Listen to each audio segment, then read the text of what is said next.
사랑이 많으신 하나님 아버지, 우리가 주의 사랑 안에서 새 생명 얻고 또 주의 은혜로 살게 됨을 감사하는 찬양을 우리 찬양대가 드렸습니다. 하나님, 이 찬양을 받아주시고 우리가 주의 사랑 안에서 새 생명 얻은 자로서 살아갈 수 있는 은혜를 허락하여 주옵소서. 또 우리 오순례 집사님, 김각식 성도님, 하나님 은혜 주셔서 정말로 천국 소망 가지고 살아갈 수 있는 복을 허락하여 주옵소서. 이 시간 말씀 들을 때에 하나님이 함께 하시고 놀라운 은혜로 덧입혀 주시기를 소원하며 사랑 많으신 예수님 이름으로 기도하옵나이다. 아멘. 자, 우리 이제 옆에 있는 분과 다시 한번 인사하겠습니다. 반갑습니다. 반갑습니다. 우리가 지난주는 설립 기념주일 예배로 다른 본문을 설교했고, 우리가 그 전주에 사무엘상 14장에 나타난 사울의 무능한 모습을 살펴봤습니다. 오늘은 두 번째 시장으로 이스라엘이 하나님의 역사로 블레셋을 치는 과정 속에서 나타난 사울의 어리석은 모습을 살펴볼 겁니다. 그래서 우리 자신을 점검하고 하나님 앞에서 교훈을 얻는 시간을 갖기를 원합니다. 자, 우리 오늘 말씀 21절, 22절, 23절을 우리 같이 한번 읽어보겠습니다. 같이 읽겠습니다. 시작. 전에 블레셋 사람들과 함께하던 히브리 사람이 사방에서 블레셋 사람들과 함께 진영에 들어왔더니 그들이 돌이켜 사울과 요나단과 함께한 이스라엘 사람들과 합하였고 에브라임 산지에 숨었던 이스라엘 모든 사람도 블레셋 사람들이 도망함을 듣고 싸우려 나와서 그들을 추격하였더라. 여호와께서 그날에 이스라엘을 구원하심으로 전쟁이 베다인을 지나니라. 자, 사울의 아들이었던 요나단의 믿음 있는 행동 가운데 둘이 그의 무기 잡은 자와 함께 블레셋 진영을 치기 시작했습니다. 그때 이 둘의 싸움으로 시작된 거지만 하나님이 친히 그 전쟁에 참석하시니까 이제 여호와의 성전이 됐습니다. 하나님이 블레셋 진영에 임하시니까 블레셋 사람들이 두려워서 이제 서로를 찔러 죽이는 상황이 됐습니다. 이제 전쟁이 끝난 겁니다. 전쟁을 하지만 전쟁이 끝났다고 말씀드린 것은 이스라엘이 싸우는 것이 아니라 하나님이 싸우니까 그들에는 이제 승리만 손에 남았다는 말입니다. 문제는 이스라엘 백성은 변변찮은 무기가 없었지만 블레셋들은 그때 당시 최첨단의 무기를 가지고 있었는데 자기들 스스로 싸우니까 이제 블레셋이 이스라엘의 무기가 돼서 싸우기 시작한 겁니다. 이 혼란스러운 상황에서 사울이 우리가 지난번 말씀을 기억해 보면 나가야 될까 말아야 될까 고민하며 왕으로서 거드름 피우며 에봇, 성경에는 언약궤라고 되어 있지만 제가 볼 때는 에봇이 맞다고 말씀을 드렸습니다. 묻고 있는 도중에, 그러니까 제사를 드리는 도중에 승기를 얻었다니까 전쟁에 참석합니다. 근데 문제는 이 전쟁을 치는 상황 속에서 굉장히 사울에게는 유리한 국면들이 나타나는데 그 상황 속에서 사울이 어리석은 모습을 보이는 겁니다. 자, 제가 유리한 국면이 나타났다고 말씀을 드리는 것이 21절 말씀을 보세요. 21절 말씀을 보면 블레셋에 강제로 징병되어서 끌려온 이스라엘 사람들이 있었습니다. 근데 그들이 블레셋 사람들이 두려워서 혼란이 일어난 것을 보고 반기를 들고 사울과 요나단이 이끄는 군대와 합세를 합니다. 또 그 뒤를 보면 에브라임 산지에 숨어있던 사람들, 그러니까 블레셋 군사들의 위용을 보고 도망가서 숨어있던 사람들도 블레셋이 도망한다는 얘기를 듣고 나와서 싸우기 시작합니다. 자, 그러니까 요나단의 용맹으로, 요나단이 하나님을 향한 믿음 가운데 나타나는 용맹으로 전쟁이 시작됐는데 하나님이 함께 하시기 시작하니까 모든 불리했던 상황들이 사울이 유리한 상황으로 바뀌고 있는 겁니다.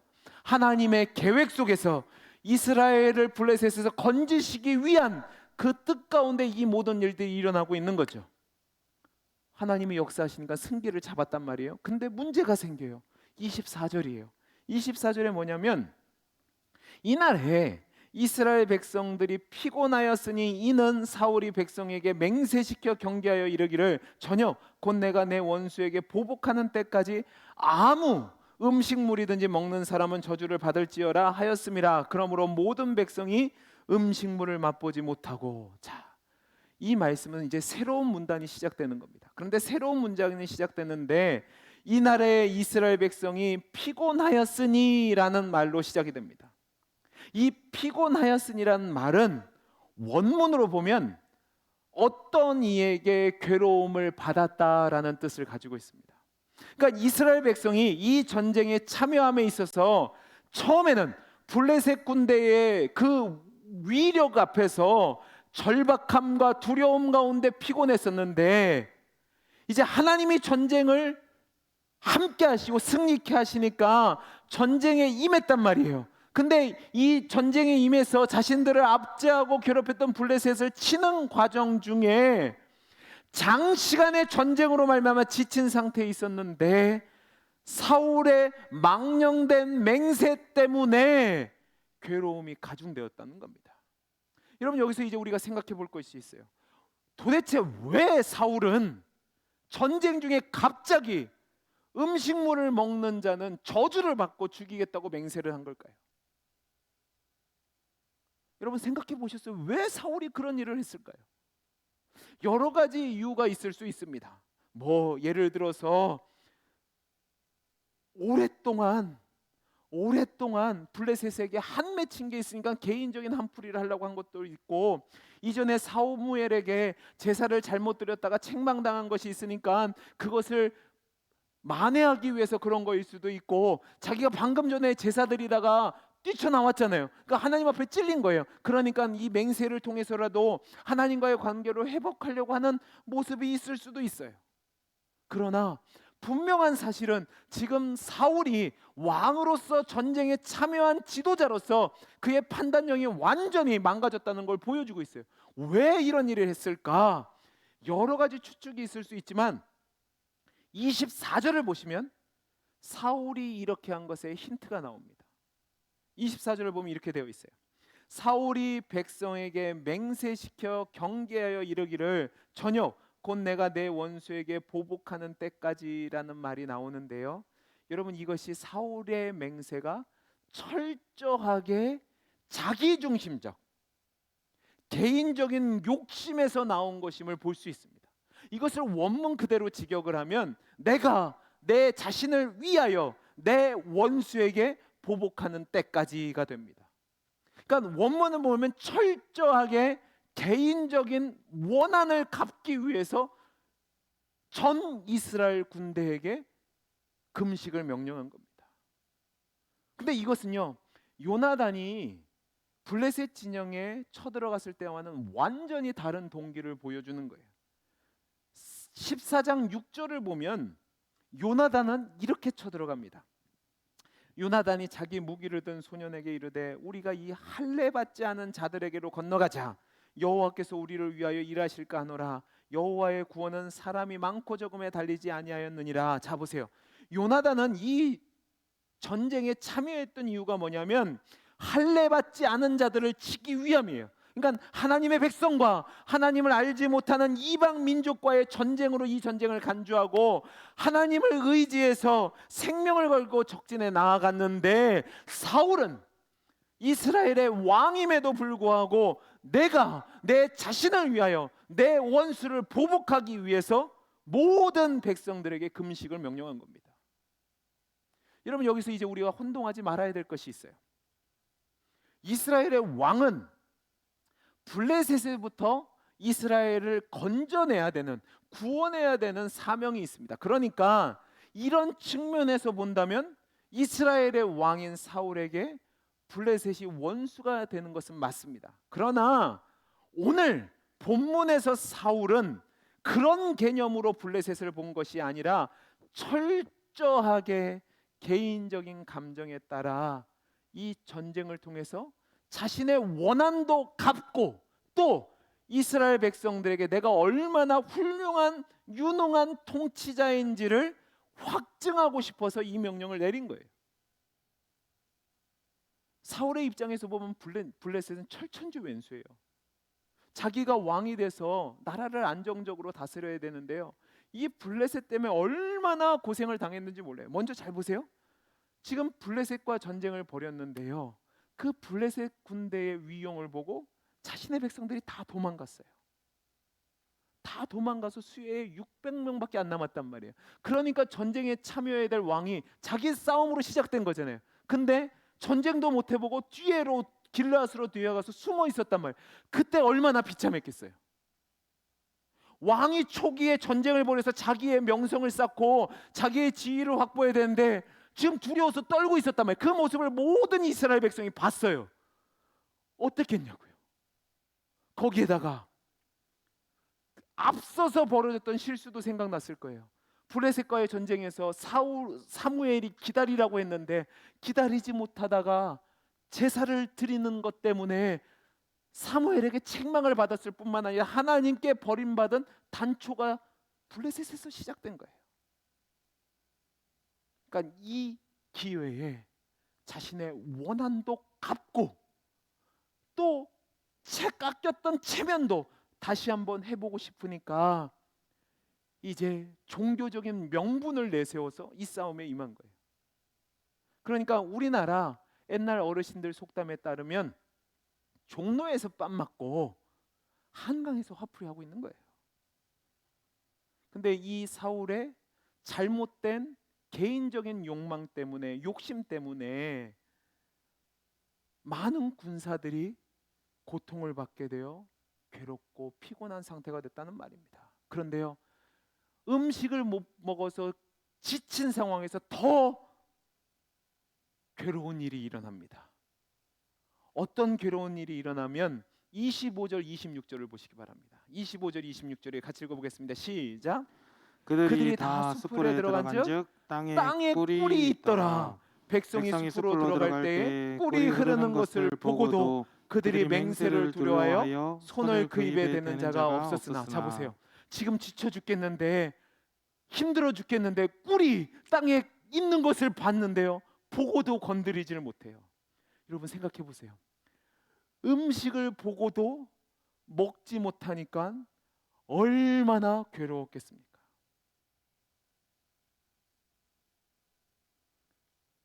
음식에 대해서 관심이 없는 분들은 이 말씀이 이해가 안 될 수 있는데 저같이 식탐이 많은 사람들은 아주 공감이 되는 장면입니다. 제 개인적인 얘기를 하나 드릴게요. 여러분 저는 딸기를 개인적으로 무서워합니다. 잘 들으셔야 됩니다. 싫어하는 게 아니라 무서워합니다. 왜냐하면 안 좋은 추억 때문에 그래요. 무슨 안 좋은 추억이 있냐면 저희 아버지가 예전에 목회하기 전에 그냥 일반 성도로 교회를 계셨을 때입니다. 그럼 그때 되면 1년에 한두 번씩 꼭 신방을 와요. 교회에서 목사님당 전도사님이 신방을 와요. 그러면 봄에 신방으로 오면 귀한 손님이 오신다고 귀한 음식을 대접을 해요. 준비를 하는데 과일 중에서는 이때 당시 흔하지 않고 귀했던 과일이 딸기입니다. 지금이야 누구나 언제든지 먹을 수 있지만 그때는 귀했단 말이에요. 딸기를 하는데 제가 보기에 그 딸기는 보암직도 하고 먹음직도 하고 먹기만 하면 지혜가 돋을 것 같기도 하고 탐스럽고, 근데 제가 손님이 오시기 전에 먹으면 어떻게 돼요? 쥐 터져요. 그러니까 기다리고 있는 거예요. 근데 치사하게 다 먹고 가는 거예요. 몇 개라도 남길 줄 알았는데 다 먹고 가는 거예요. 그러면 속에서 천불이 나요. 그래서 저는 그때 다짐을 했습니다. 내가 나중에 목사가 되면 절대로 신방 가서 딸기는 안 먹는다. 그래서 지금도 신방 가서 딸기를 주시면 그냥 한참없이 쳐다볼 때가 있습니다. 그때 생각나는 거예요. 자 보세요. 먹을 게 많았는데도 딸기만 봐도 이렇게 지옥인데 여러분 이스라엘 백성이 처한 상황은 어떻겠어요? 하루 종일 싸워서 다 김이 빠졌단 말이에요. 근데 바로 앞에 꿀이 있는데 먹지를 못해요. 얼마나 괴로웠겠어요. 근데요, 이런 상황에서 또 문제가 생깁니다. 27절에서 30절 말씀을 보면 무슨 문제가 생기냐면, 요나단은 전쟁에 참여하는 가운데 있었기 때문에 아버지가 한 맹세를 듣지 못했어요. 듣지 못하고 전쟁에 참여하다가 가는데 꿀이 보이는 거예요. 그러니까 지팡이를 내밀어서 그 꿀을 집어서 입에다 댑니다. 그랬더니요, 무슨 일이 벌어지냐면 눈이 밝아졌어요. 여러분, 여기서 눈이 밝아졌다는 얘기는 뭐냐면 시력이 회복됐다는 말이 아니라 기력을 되찾았다는 거예요. 고의로 그런 것은 아닌데 사울의 맹세를 어기고 모르고 어겼단 말이에요. 그러니까 여러분, 진영에서 동요가 난 거예요. 왜 진영에서 동요가 일어나냐면 지금 자신은 요나단의 아버지 사울이 내린 명령 때문에 피곤한 상태에서 녹초가 되어 있는데, 그 명령을 내린 왕의 아들이 꿀을 찍어 먹었으니까 여러분, 화가 나겠어요, 안 나겠어요? 대답해 보세요. 화가 나겠어요, 안 나겠어요? 나죠. 그러니까 소동이 일어난 거예요. 당연한 거예요. 이런 소동 속에서 요나단에게 부하가 와서 얘기합니다. 왕이 그런 명령을 내렸습니다. 근데 여러분, 이 본문을 가만히 보시면 이 이야기를 들은 뒤에 요나단의 반응이 이상합니다. 잘 보세요. 수하의 병사들이 아마 이렇게 얘기했을 거예요. 이제 당신 죽었습니다. 분명히 당신 아버지가 음식 먹으면 죽는다고 했는데 당신 이거 먹었으니까 죽을 거 아니에요. 이 얘기를 했을 거란 말이에요. 근데 그러면 죽는다는 얘기를 들으면 우리가 기본적으로 두려워하는 게 맞습니다. 큰일 났다, 나 이제 죽었다, 그렇게 나타나야 되는데요, 오늘 29절 30절을 보시기 바랍니다. 우리 같이 한번 읽어보죠. 시작. 요나단이 이르되 내 아버지께서 이 땅을 곤란하게 하셨도다. 보라, 내가 이 꿀을 조금 맛보고도 내 눈이 이렇게 밝아졌거늘 하물며 백성이 오늘 그 대적에게서 탈취하여 얻은 것을 임의로 먹었다라면 블레셋 사람을 사육함이 더욱 많지 아니하였겠느냐. 자 보세요. 두려워 떠는 게 아니라 첫 마디가 뭐냐면 내 아버지께서 이 땅을 곤란하게 하셨도다라고 말을 합니다. 그러면서 뭐라고 얘기하면, 야, 내가 이렇게 꿀 조금만 먹어도 눈이 밝아졌는데 백성들이 탈취한 것들을 먹었더라면 얼마나 더 큰 승리를 거뒀겠느냐라고 한탄을 하고 있습니다. 근데 여러분, 여기서 주목해야 될 단어가 뭐냐면 곤란하게 하다라는 뜻입니다.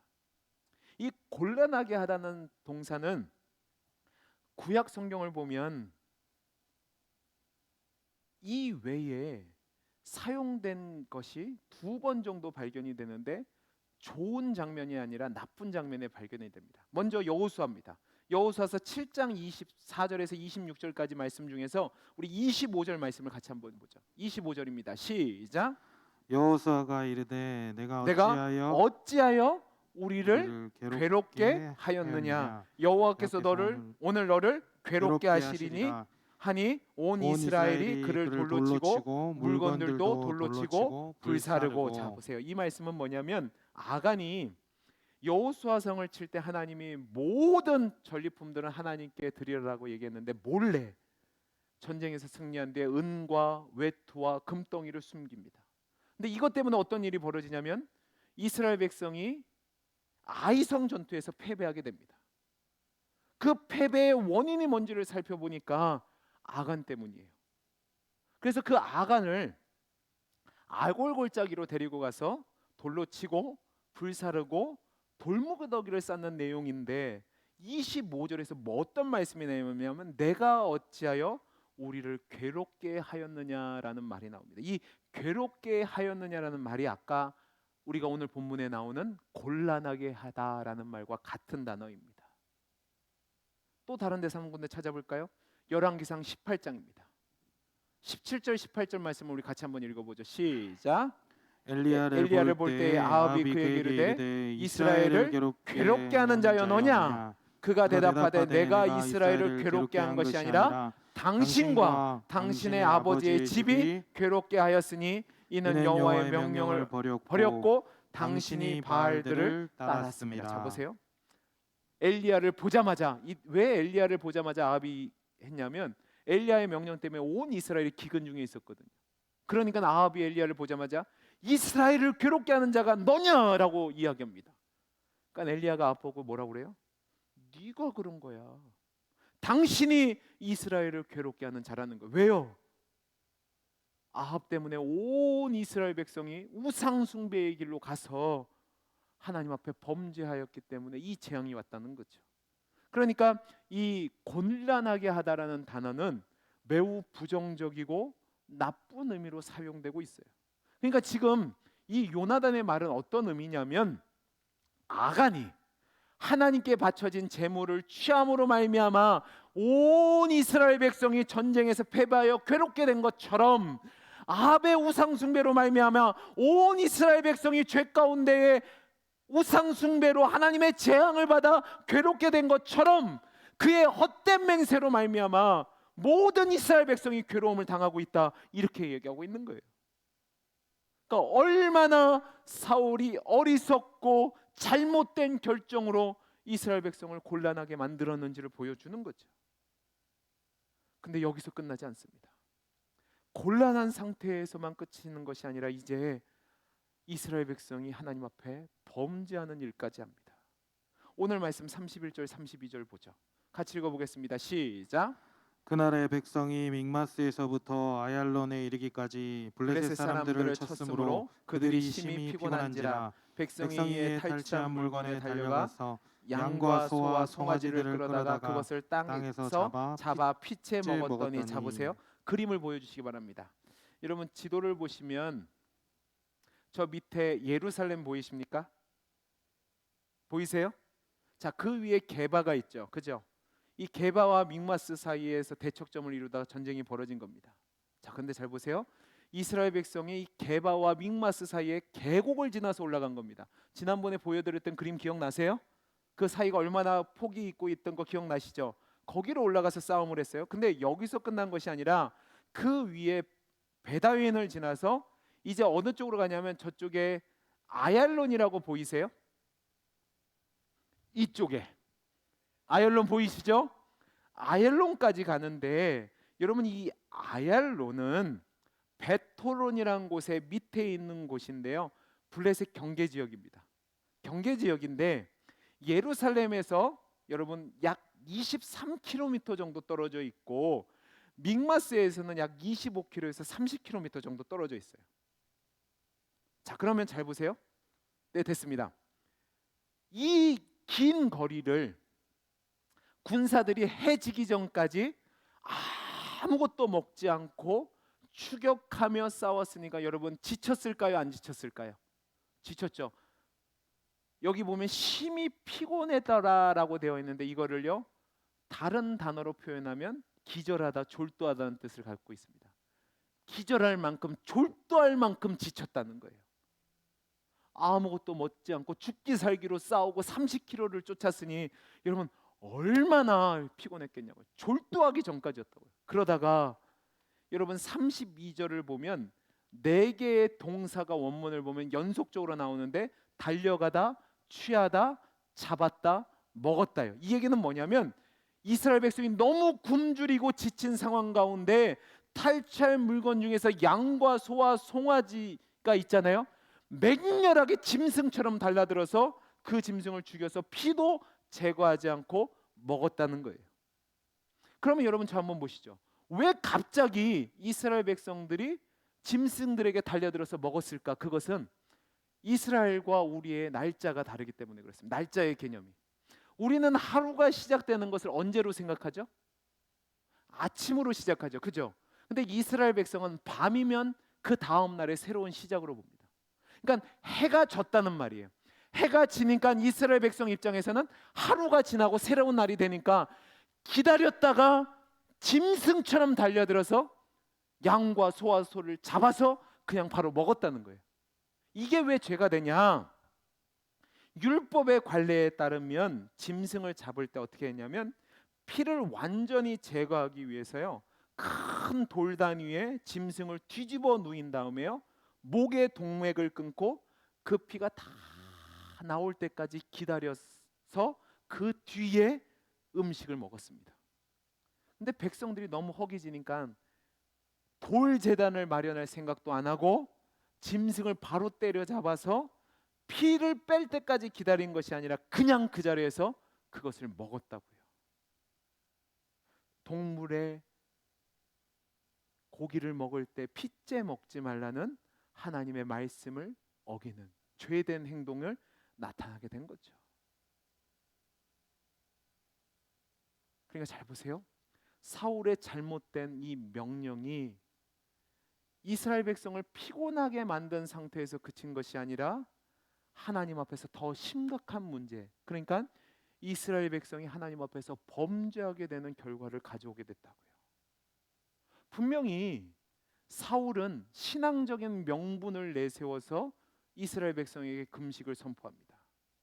그런데 그의 어리석은 맹세 때문에 모든 백성들이 괴로움을 당하고 어려움 중에 있었을 뿐만 아니라 하나님 앞에서 더 큰 죄를 범하게 되는 거죠. 그래서 33절에서 35절을 보면 이 소식을 들은 사울이 제단을 만들고 큰 바위를 만들어서 제단을 만들고 거기서 짐승을 잡도록 하고 피를 다 떨군 다음에 먹게 합니다. 그리고 이것이 제단이 돼서 하나님 앞에 제사를 드렸다라고 나오는데요. 여러분, 이 제단은 승리와 감사의 제단이 아니라 죄를 용서하는 제단이 되어버립니다. 긍정적인 평가가 없기 때문에 이 제단을 쌓은 것도 하나님 앞에서 부정적인 것으로 이해가 된 거죠. 자, 이제 제가 오늘 이 말씀을 통해서 저와 여러분이 함께 교훈 얻기를 원하는 것이 있습니다. 이것이 이제 우리가 진짜 중요한 거예요. 하나님이 왜 사울을 왕으로 세우셨죠? 그것은 9장 16절 말씀처럼 그가 내 백성을 블레셋 사람들의 손에서 구원하리라, 그 사명 때문에 왕으로 세워진 거예요.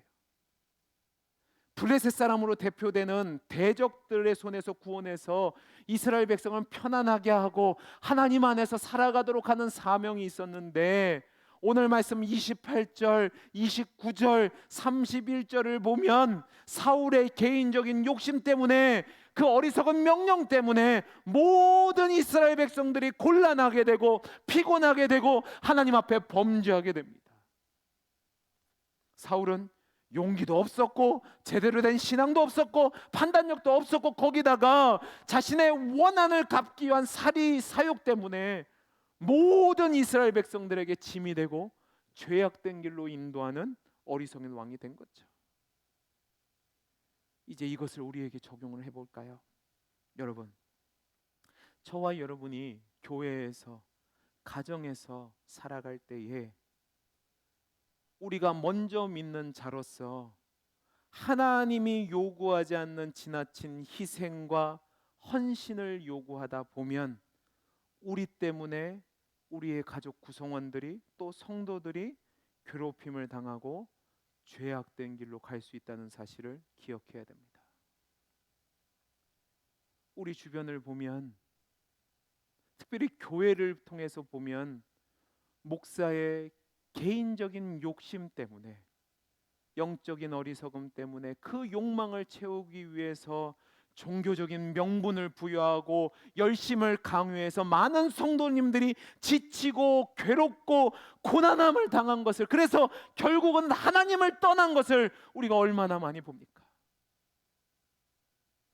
겉으로는 하나님을 이야기하고 하나님의 영광을 이야기하는데 개인적인 명예를 위해서, 욕심을 위해서 성도들을 이용하고 헌금을 이용해서 성도들이 지치고 탈진하고 심지어는 하나님을 떠나고 가정이 깨진단 말이에요. 저는 이 말씀이 너무나도 두려웠습니다. 제가 다른 목사님들보다 똑똑하지 않습니다. 미련하고 어리석은 부분이 분명히 있습니다. 그런데 제가 목사로서 세움을 받았는데 혹시라도 제가 제 개인적인 욕심 때문에, 욕망 때문에 여러분들을 곤란하게 하고 괴롭게 하고 지치게 하고 피곤하게 하고 하나님을 거슬러서 죄악된 길로 나아가게 하면 어떻게 할까? 정말로 고민이 됐습니다. 여러분에게 부탁드리고 싶은 것이 있습니다. 저를 위해서 기도해 주시기를 바랍니다. 저 때문에 아멘 안 하시는 이유는 뭐죠? 제가 한번 막 나가 볼까요? 안 되잖아요. 저 때문에 신앙이란 이름으로 여러분을 무모하게 행동하게 하고 괴롭게 지치지 않도록 하고 또 교회를 떠나거나 하나님 앞에 범죄하지 않도록 여러분을 인도할 수 있도록 꼭 기도해 주시기를 바랍니다. 그리고 여러분 자신을 돌아보시기 바랍니다. 여러분의 욕심 때문에, 여러분의 잘못된 명분 때문에 여러분의 속한 가정의 구성원들이, 교회 공동체 구성원들이 힘들어지면 그것은 안 될 일입니다. 여러분의 잘못된 열심 때문에 가족들을 희생시키지 마십시오. 여러분이 교회 일을 열심히 하려고 하면 가정에서는 더 열심히 일하셔야 합니다. 교회 일을 한다고 생업을 등한히 여기는 것, 그거는 어리석은 명분 싸움입니다. 차라리 그거 하는 시간에 가정을 돌보시기 바랍니다. 교회 일한다고 가족들 따뜻한 밥 한 끼 챙겨주지 않고 희생을 강요하는 거 정당한 것 아니란 말입니다. 왜 열심히 있는 분들의 자녀들이 잘못된 길로 가고 하나님을 떠나고 심지어 하나님을 대적합니까? 잘못된 명분과 열심이 가족 구성원들을 힘들게 하고 지치게 하고 하나님을 떠나게 한 것일 수 있습니다. 여러분을 돌보셔야 됩니다. 혹시 교회에서 교사로, 구역장으로, 또 교회 지도자로 세움을 받아서 일하시는 성도님들, 제 말씀 잘 들으셔야 됩니다. 여러분의 개인적인 욕심 때문에, 잘못된 열심 때문에 여러분의 학생들을, 여러분의 구역 공동체들을 괴롭히지 마십시오. 우리가 할 수 있는 것은 사랑하는 것밖에 없습니다. 우리가 할 수 있는 것은 이해하는 것밖에 없습니다. 우리가 할 수 있는 것은 위에서 기도하는 것밖에 없습니다. 교사 선생님들이 자녀에게, 여러분 아이들에게 잘못해서 그 아이들이 지치고 교회 떠나면 여러분들 책임지실 겁니까? 정말로 두렵고 떨림으로 우리 아이들을 대해야 됩니다. 또 우리 구역장분들, 우리 권사님들, 안수 집사님들, 장로님들 잘 들으셔야 됩니다. 여러분의 명분 때문에, 열심 때문에 다른 성도들을 비난하고 정죄하고 지치게 해서는 안 됩니다. 내가 할 수 있는 것은 나의 모습 속에서 누가 나타나야 돼요? 하나님의 모습이 나타나야 됩니다. 하나님의 은혜가 나타나야 되고, 하나님의 사랑이 나타나야 되고, 하나님의 긍휼이 나타나야 되고, 하나님의 자비가 나타나야 되죠. 아무리 종교적인 열심이 있다고 해도 그것이 하나님과 상관없는 내 욕심에서 기록된 것이면 사울과 같은 나쁜 위험과 나쁜 결과를 나타낼 수 있습니다. 저는 우리 모두가, 저와 여러분 모두가 하나님 앞에서 진정한 하나님의 사람으로 하나님의 영광을 드러내는, 그래서 나 때문에 주변의 가족들이, 주변의 이웃들이, 주변의 성도들이 유익함을 얻고 은혜를 누리고 또 복을 받게 되는 축복의 통로가 될 수 있기를 간절히 소원합니다. 오늘 말씀을 보시고 여러분들을 점검해 보시기 바랍니다. 그리고 기도하시기 바랍니다. 하나님, 나의 어리석은 욕심 때문에, 내 개인적인 욕망 때문에 다른 가족들, 다른 주변의 성도들, 이웃들을 괴롭고 지치고 죄 가운데로 인도하는 것이 아니라 하나님께로 인도하는 축복의 통로가 되게 해 주십시오. 결단하고 다짐하고 살아가는 저와 여러분이 되기를 간절히 소원합니다. 기도하겠습니다. 사랑이 많으신 하나님 아버지, 내 열심 때문에, 내 욕심 때문에 사람들을 이용해서 하나님 앞에서 지치고 곤란하고 피곤하고 범죄하도록 만들지 않도록 주여 은혜를 베풀어 주옵소서. 하나님의 사람답게 하나님의 성품이 나에게 나타나서 하나님의 영광을 보며 주변의 사람들이 은혜와 평강을 누릴 수 있는 축복의 통로로 사용하여 주옵소서. 은혜 주시기를 소원하며 사랑 많으신 예수님 이름으로 기도하옵나이다. 아멘. 우리 다 함께 찬